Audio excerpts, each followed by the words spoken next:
This is the L2C Media Network.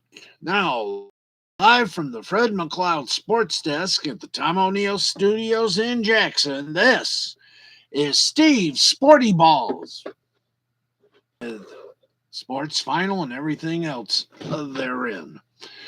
And as always, it's presented by the L2C Media Network. And now,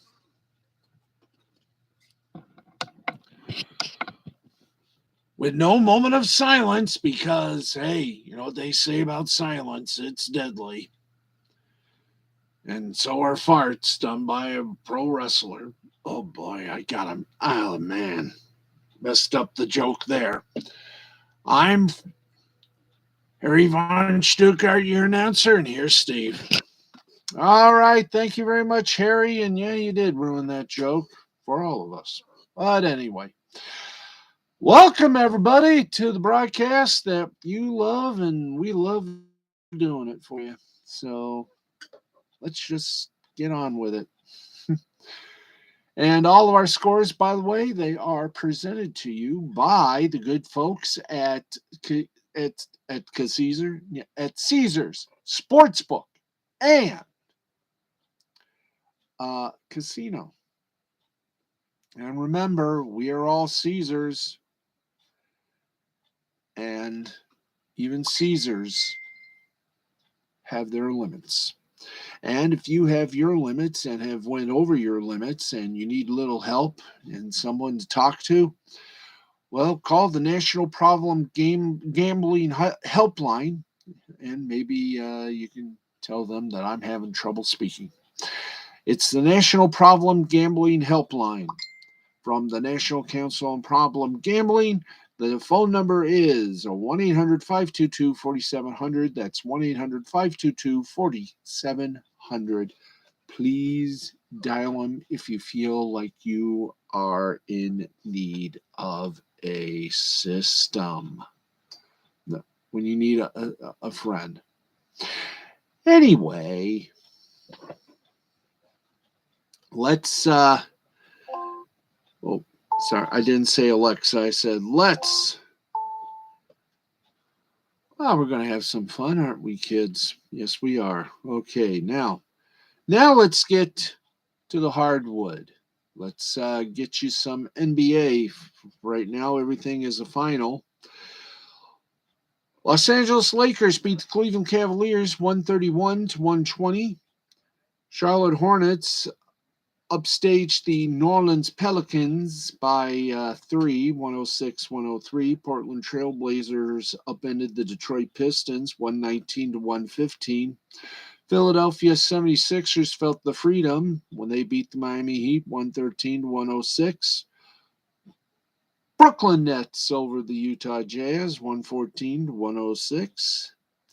Boston Celtics over the Oklahoma City Thunder 132-123. Chicago Bulls over the Toronto Raptors 113-99. Rockets over the Wizards 115-97. And finally, the Dallas Mavericks took care of the Minnesota Timberwolves 110-108. No college games, so we go straight for the G League. That's right, folks. The G League is our next stop. And going to, while we're waiting for the G League scoreboard, we just want to remind you, Nick Ricada is back in action, and he's got a good show that started about 9 minutes ago. He hosts, of course, he is the humble Minnesota lawyer that tells it like it is, was, and forever will be. His opinions and his brand of opinionated humor are what makes his show much watch streaming. Midnight Eastern, 11 Central on the Ricada Law channel here on YouTube. And we got some games for Monday. Let's go to it, shall we? Westchester Knicks over the Grand Rapids Gold, 113-94. Fort Wayne Mad Ants over the Long Island Nets, 100-80. The wow, okay. King Lusitania here. Thank you. Memphis Hustle took care of the Rio Grande Valley Vipers 128-126. Stockton Kings ended the Austin Spurs run. They beat them 119-100. Those are your scores. We are quickly done with the basketball section of this broadcast. I know we got some NIT games, but they ain't ready for us yet. So we go from one extreme to the other.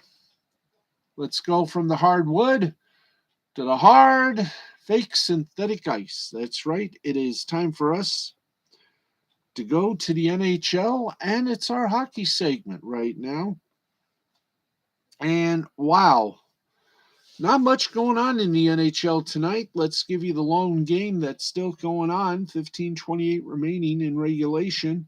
Nashville Predators lead the not so mighty Anaheim Ducks 4-2. Final in overtime, Bruins over the Canadiens of Montreal. Les Canadiens de Montreal, 22. Marchand for Boston had 2 goals. Allen for Montreal, 43 saves. And Clifton for Boston had 1 goal, 1 assist. Minnesota Wild blanked the Golden Knights of Vegas 3-0. Deslauriers from Minnesota, 1 goal. Talbot for Minnesota, 28 saves. And Dumba for Minnesota, 1 goal. And the final game, they went to overtime. Colorado Avalanche beat the Edmonton Oilers by a score of 3-2. Was so good, didn't give us 3 stars. Boy, they're exciting, aren't they? Okay, and let us see if we got some hockey scores from men and women college. That's right, folks. Nothing for the men, and how about the ladies? Do we have anything for the ladies? Nope, nothing there either. Okay, so we go to the minor leagues, and that means we start off with the AHL, the American Hockey League. Did they have any games up for grabs for us tonight? Did they have anything for us tonight? And it kind of looks like, well, only 1 game for our little feather tonight. It went to a shootout after an overtime. Cleveland Monsters defeat the Utica Comets 3-2, and that is your AHL, which means we go to the Big O, the Ontario Hockey League. And right now we are. Oh, no games on Monday, but we got 3 games on Tuesday night. Kitchener taking on Windsor, Sarnia to take on Owen Sound, and Peterborough takes on Niagara. So that puts us in the tomb of the unknown time period. Let's get going, and we go from the AHL to the ECHL. Let's hit upon that for a putrid putrids. That's right, the echo. It's the echo of our heart, ladies and gentlemen. And you know what that means? That means we hopefully will have a game for you tonight. As we go to the scores for tonight's bankable game of this fun-filled week of entertainment, and there are no games today. Are you kidding? Wow. Oh, we did have 1 Monday night game, and that Monday night game was the Toledo Walleye over the Tulsa Oilers 2-1. See what happens when you think you know what you're doing and you don't. There you go. Okay, so the echo is done. Let's go to the Southern Professional Hockey League. Get that spiel going. Then we'll do some headlines, and by that time, I think our 45 minutes shall be done. So let's get to the scores from tonight's action. Action! And no games tonight in the Southern Professional Hockey League, which means we go to our last remaining hockey league, and that just happens to be the Federal Prospects Hockey League. Wow. You think any way, shape, or form that the way things are going right now, the FIPL is not going to help us out? Well, let's find out, shall we?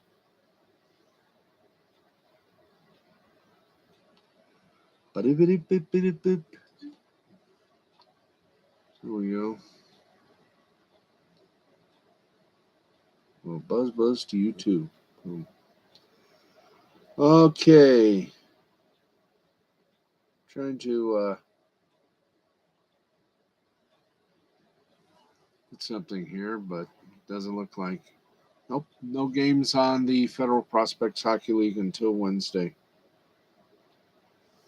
Wow.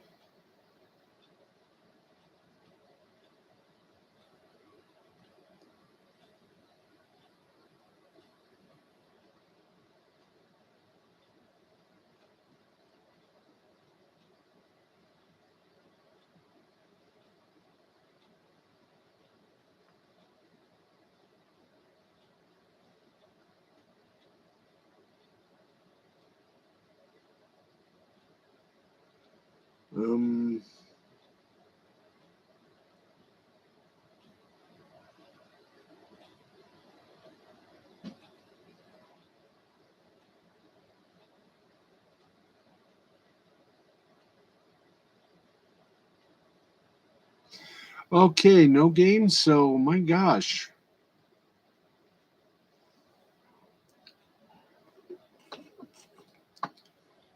Anyway, shall we continue this fun-filled fiesta? Yes, we can. We can do this, you know. Why? We have faith. We have faith in the fact that we have headlines. So let's get to the headlines. In golf, oh joy. Yes. We're going to talk some golf with you folks. And let's plug that in. There we go. All right. Well, for the first time in 7 presidential terms or 30 years, will not tee it up at Augusta National for the Masters in 2 weeks. Mickelson has played in the last 27 Masters, winning 3 and finishing in the top 10 across 15 events. Mickelson is not among those presently in the 2022 Masters field, a source confirmed to CBS Sports on Monday. Sports Illustrated's Bob Herrig first reported Lefty is not among the names on the events field list as displayed on the Masters website. Now, Mickelson had come under fire over the last few months for his intimate involvement with and comments surrounding the Saudi Arabian-backed Super Golf League. In the fallout from those comments, which Mickelson claimed were off the record, Lefty lost many of his sponsorships and issued a lengthy statement in which he said he was going to step away from golf for a while. Many presumed that Mickelson would return at Augusta, as it is not run by the PGA Tour, which seemed to be the organization with which Mickelson had the most grievances. Now the wait for his return begins, if any. Mickelson has not played a PGA Tour event since the Farmers Insurance Open in January and has not played anywhere since the Saudi International in February. He will be the reigning champion ahead of the PGA Championship when the second major of the year gets underway at Southern Hills in Tulsa, Oklahoma at the end of May.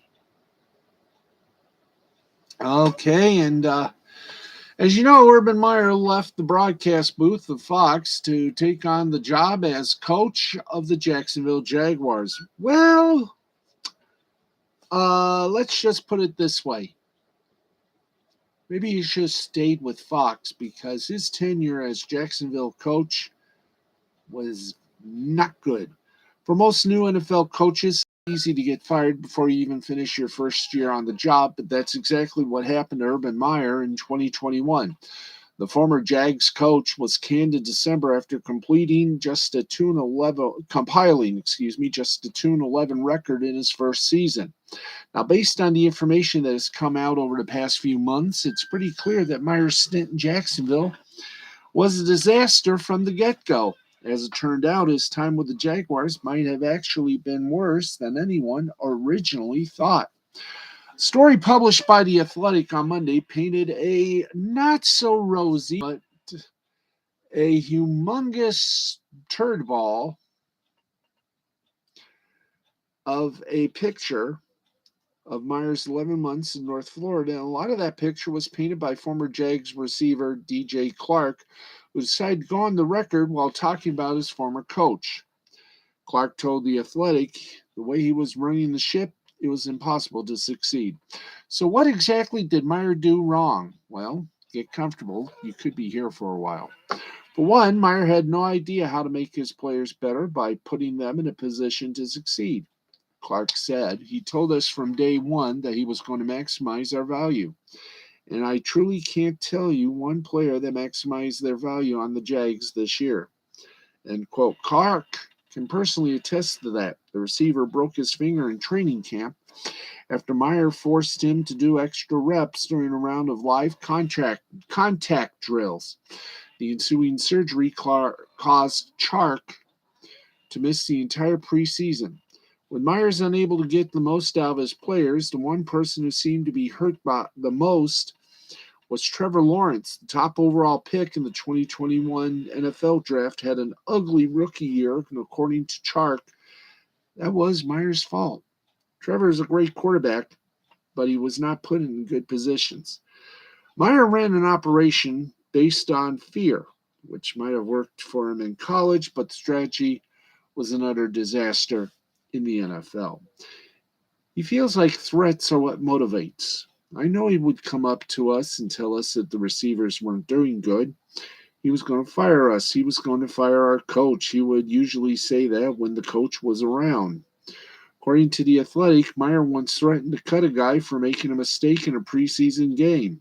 He did. By the way, whatever happened to Tim Tebow? Although Meyer wasn't very good at coaching at the NFL level, one thing he did excel at was placing the blame on others. One notable example of this came in December when Meyer threw running backs coach Bernie Parmalee for a debacle involving James Robinson. After a fumble in the opening quarter of a 37-7 loss to the Rams in Week 13, Meyer called for Robinson to be benched. However, the coach then forced Robinson to go back in the game in the fourth quarter with the Jags trailing by 30. Benching a player is one thing, but forcing him to go back in for the final few plays of a blowout is misguided at best and callous at worst. Meyer took zero responsibility for the incident. Lawrence put Meyer on blast after the game and said that Robinson is a player who needs to be playing. Now, the incident with Robinson came just a few weeks after Meyer made headlines when he skipped a plane ride home from a game in Cincinnati so he can go hang out with his family in Columbus. Now, although Meyer likely did spend time with his family, he was also caught on camera in a compromising position with someone who wasn't his wife. The former Jags coach was forced to apologize to his team just days after the incident. Meyer also routinely belittled and made fun of his players in practice. After John Brown dropped the pass in practice one time, Meyer decided to make fun of him. Hey, Trevor, you got to slow it down for them. These boys from the South, their transcripts ain't right.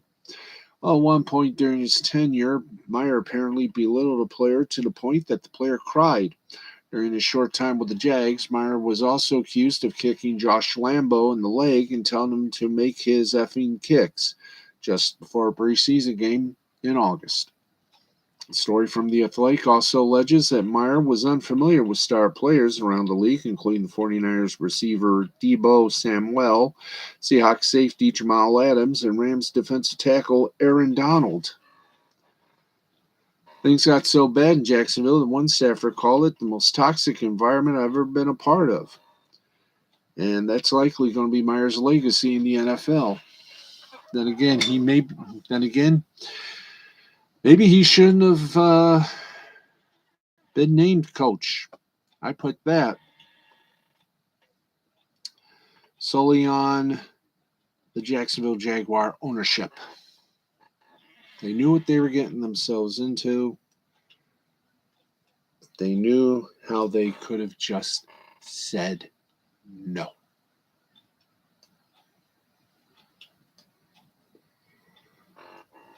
Okay, so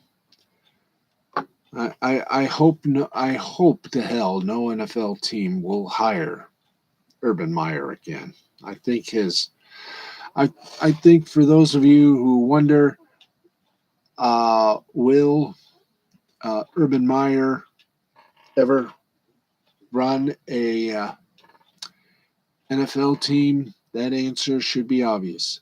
Hell no. Okay. And by the way, I promised somebody a little plug. Hi, Nancy. How are you? I see you there, Nancy. Great to have you up on the board.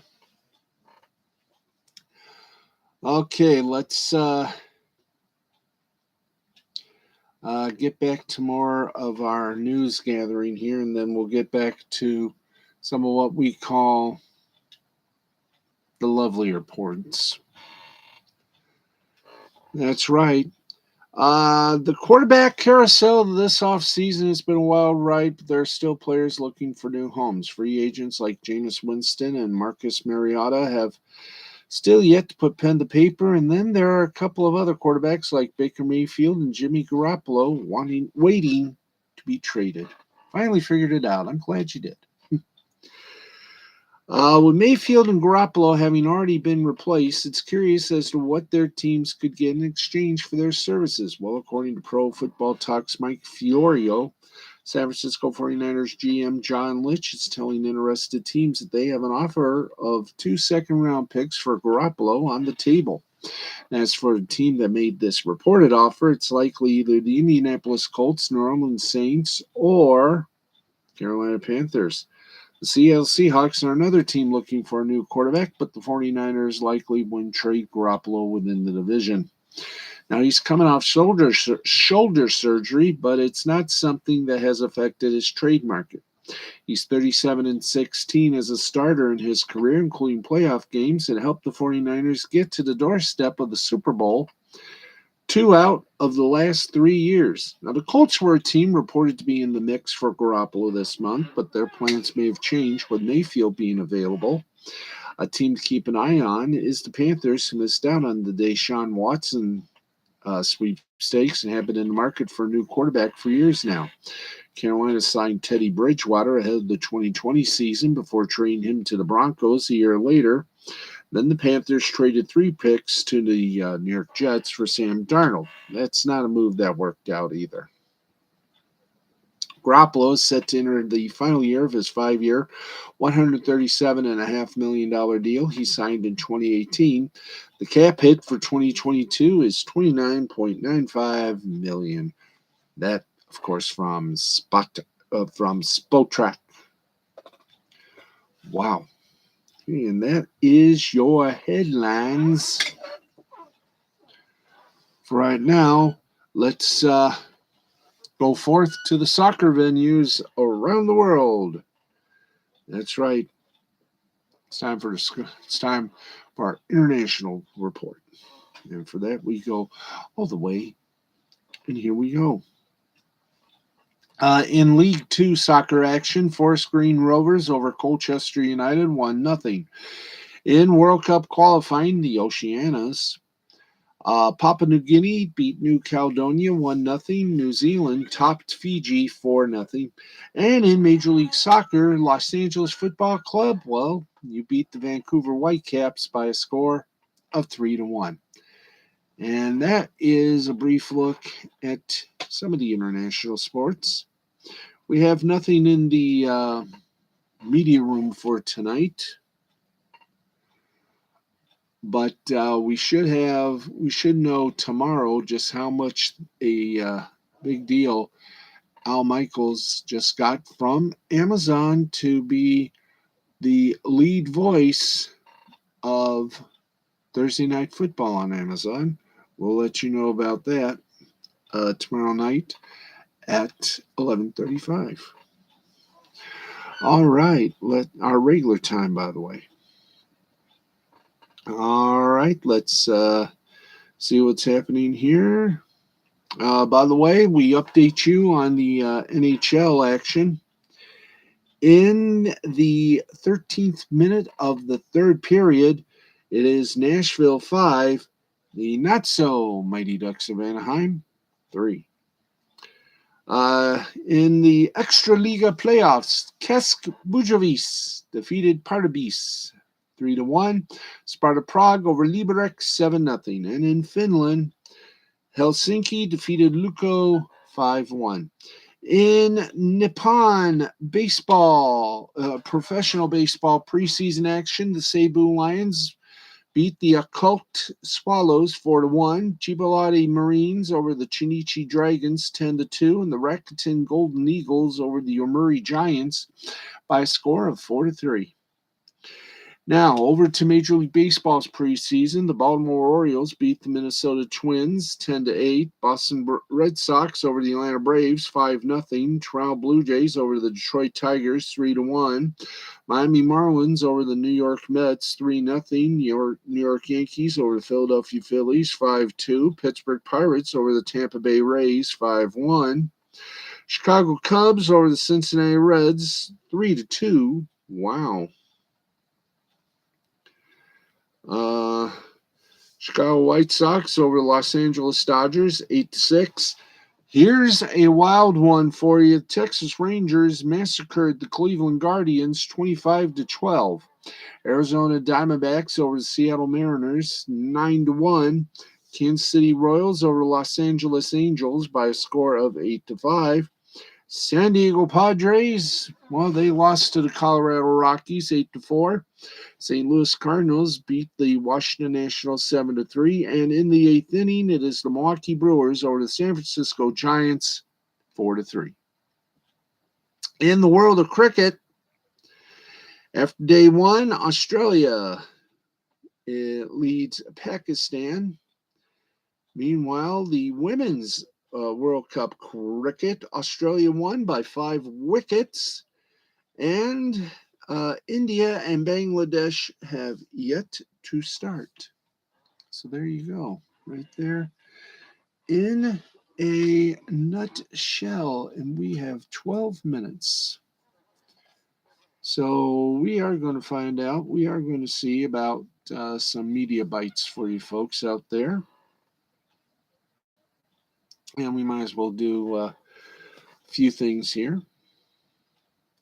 Now, after nearly 3 decades with Fox, Joe Buck and Troy Aikman bolted for ESPN Monday and ESPN and ABC football, a move that represents a massive sports broadcasting shift. Buck spoke about the decision in detail this week on his podcast, Daddy Issues, co-hosted by Oliver Hudson. During the latest episode, Buck revealed that his contract with ESPN begins May 1st, joking that he's technically unemployed for the next 7 weeks, while also confirming his tenure with Fox is over. Quote, after 27 years at Fox, my goodbye on the air on the network is me singing Dressed as a Ram, Buck said about his Masked Singer performance that aired this week. Quote, it also proves how fast the deal with ESPN happened. Buck continued, adding that his appearance on The Masked Singer was taped the week after the NFC Championship game. I had no idea it was going to be... Hey there. I had no idea that was going to be my last moments at Fox, but those are my last moments at Fox. They didn't want me to go. They had a Super Bowl this year. They have a Super Bowl in 2 more years, so they have 2 of the next 3 Super Bowls. I've done it, so they have experience with me, and I was signed through this year knowing that the Super Bowl was there. Now, according to Buck, the plan going into the offseason was for Troy Aikman to split next season at Fox and with Thursday Night Football on Amazon. But after those negotiations broke down, ESPN made the former Cowboys quarterback a massive offer. Now, once they reached an agreement with Aikman, ESPN asked the analyst if he thought Buck might be interested in joining, which prompted conversations to jumpstart the shocking move. Now, while Buck is receiving a large pay increase in a new deal, the play-by-play voice said the lifestyle change that joining ESPN represents should not be understated, considering his wife works for the network on Monday Night Countdown. Ooh. I mean, that kind of one centralized night to work in the Buck house and then come back and be with their twin sons was such a quality of life move for me that I could not really take it. That I couldn't not really take it, 52-year-old broadcaster said of joining ESPN. Buck expressed gratitude for Fox for laying him out of his contract 1 year early, claiming, "We all ended in a really good place." Now, while Buck might believe he still has a cordial relationship with Fox, his former employer now has a massive void to fill, needing to select a play-by-play voice for this year's World Series and next season's Super Bowl. I gotta agree. Hey, Matt, Ed, and Eddie, how you doing? Hi, Nancy. All right. Let's keep the love fest going here, kiddies. All right. Well, you can't keep a good radio guy down. Well, in this case, a bad one. While Mike Francesca may be retired from New York radio station WFAN, he is still interested in doing sports media work. Francesca appeared at the Barrett Sports Media Summit this month with former radio partner Chris Mad Dog Russo and provided some interesting comments there on how Stephen A. Smith was once considered as a potential Russo replacement in 2008. And now that site has some news on Francesca's next venture, a weekly podcast in partnership with sportsbook Bet Rivers, which will also feature Francesca's former WFAN producer, Brian Monzo, and will have Bet Rivers ambassador and former Mets manager and mayoral candidate and possible rap inventor and dog poop abandoner, Bobby Valentine, as a regular guest. Wow, all that. Okay. Now, it'll be interesting to see how Francesca transitions into a full weekly podcast format. He had previously done some audio exclusively for a subscription-only app, which wound up being bought out by Intercom and made free, but that was still very much in the daily radio vein. With a full week between episodes here, it'll be worth keeping an eye on how he approaches this. Will he cover anything he wants to from past weeks or just what's going on that day? And how much attention will be paid to making the content something people will be interested in days later versus the day it drops? With all that said, though, Francesca has proven quite adept at navigating various format changes over the years, so this might just be one more transition he's able to make. At any rate, there are still definitely a lot of people interested in Francesca, so it makes sense for Bet Rivers to at least try this out. It's notable that this is a multi-year deal, though, so it's not set up as a trial run, and there may well be demand for this podcast, especially if he's able to adapt well to the format. Let's just put it to be continued. Matt Ed and Eddie says, "I'm doing well, Steve, and yes, Mom figured out how to chat on YouTube." Hey, all right. That's good. That is good. Ah, yes. Well, the Nationals and the Orioles. Well, it's always fun to check with the cable equivalent to ESPN on the regional side of life. That, of course, being the Mid American Sports Network or Mason, MASN. They are the ones that do the Nationals and the Orioles. Well, wild, isn't it? Well, we've got wildness. Washington Nationals and Baltimore Orioles fans who've been frustrated by broadcasts on Mid American Sports Network, otherwise known as Mason, over the years. Well, your frustrations will continue this season. The Athletic writes that both the Nationals and Orioles TV broadcasters will not be going on road trips to start the 2022 season, with both teams calling road games from their home stadiums. Why? Well, on the bright side for National fans, the team confirmed to the Athletic that their radio broadcasters will be going on road trips.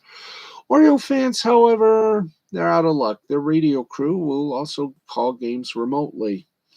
MASN and the Orioles are citing the pandemic as the reason, per the Athletic.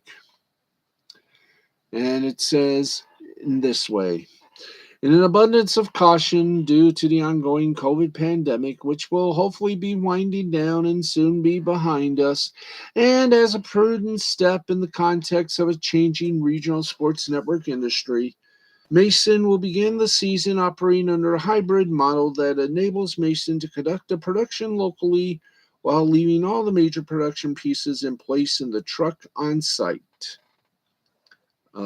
Emily Dow, the company's HR generalist, said, "In this model, Mason will be able to retain on site production resources for road games in the home team city." While the memo doesn't specify a timeline to return to broadcast travel, simply stating that there will be no travel for these individuals at this time. An Orioles spokesperson wouldn't specifically discuss the broadcast decision, but doubled down on the idea that it's being made in compliance with the organization's stringent and successful COVID-19 protocols. Spokesperson stressed there are still active cases of COVID diagnosed in the United States and that the Orioles and consequently MASN have demonstrated an outstanding effort in keeping their employees healthy during the pandemic. Now, barring an about face, Oriole fans will have to deal with remote broadcasters in 13 of the first 19 games, including the season opening series against the Rays at Tropicana Field. National fans are a bit luckier. Their team only has one 7-road game trip over the first 3 weeks of the season. Now, which other teams won't be traveling? List isn't a long one. Travel for the Angels TV crew is dependent upon the scheduling of specific broadcasters' needs, while on the radio side, the Angels and Dodgers aren't traveling due to broadcaster preference, and the Blue Jays made the decision to not have their radio broadcasters travel. Last year, the team completely scrapped radio broadcasts for the first half of the season, replacing them with simulcasts of the TV coverage, but fear not, the radio coverage returned in the second half of the year. Now, back to Mason. Dan Connolly outlines the issues that the RSN has had over the last 2 years in his article, which includes the Gary Thorne fiasco, cuts of on-air personalities and shoulder programming, the seemingly never-ending battle between the Nationals and Orioles over rights fees, and last year's still murky firing of Executive Vice President Chris Glass. But hey, aside from all that, it's still a ball game. So there you go. Okay, folks. Let's give you the Al Michaels story here before we call it a night. The long-running saga of Al Michaels' broadcasting future will be reaching a conclusion, with the long-rumored Amazon reportedly in line to win Michaels' services. The New York Post says that Amazon and Michaels have agreed to a 3-year deal that will pay him near the Joe Buck neighborhood. ESPN announced details for Buck and Troy Aikman last week, with Buck reportedly making between $12 and $15 million per year on a 5-year deal. That's a substantial sum for Michaels, but Amazon has been publicly linked to hiring him since last summer. Aikman was also targeted as their analyst, but the company had to settle for ESPN's Ohio State slappy Kurt Herbstreit, also getting 8 figures per year on their Thursday Night Football coverage, while he will still be working for ESPN. Last week, a deal between Michaels and Amazon was on the half-yard line. It appears Amazon just ran the ball instead of getting cute. Post also notes that, as expected, Mike Tirico will replace Michaels in the Sunday Night Football booth, and that Michaels will also call 1 or 2 games during the 2022 season for the network. Yay! So, has the NFL broadcasting carousel finally stopped? Well, probably. NBC still hasn't officially announced Tirico as a new play-by-play voice of Sunday Night Football, and while the expectation is that Fox's number 2 team of Kevin Burkhardt and Greg Olson will take over as the primary team, that also still isn't official. The carousel may spin a little bit more as we draw closer to the moment of not only the NFL draft, but also the release of the NFL schedule. Wow. So there you go. And that is going to wrap it up for us. That's right. Oh, by the way, Mike Tirico joins Sirius XM Satellite Radio as a lead radio broadcaster for the Masters. Yay. And we can officially say for ESPN to get Joe Buck and Troy Aikman, They gave a Big Ten game to Fox in exchange. That's right. And the game is, ladies and gentlemen,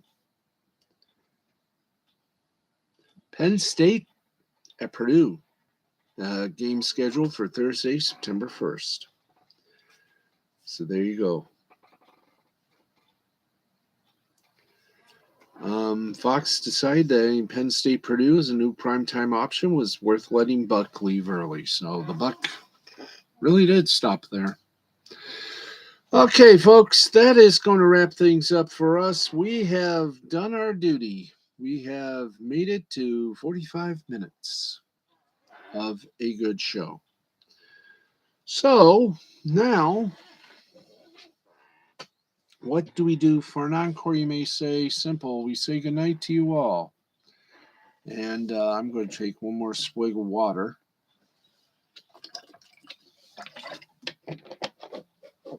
And tell you all, thank you very much for tuning in. And we will see you all on tomorrow at our regular time, 11:35. So until then, I'm Steve the Baxman Baxley saying thank you for watching. And always remember, keep your sporty balls clean, fresh, and keep them shiny, everybody. This has been a presentation of Mystifying Creativity Productions in association with the L2C Media Network and L2C Sports. We'll see you tomorrow for another caustic edition of Steve's Sporty Balls. Until then, have a great night, and remember, keep your sporty balls looking good. Good night, everybody.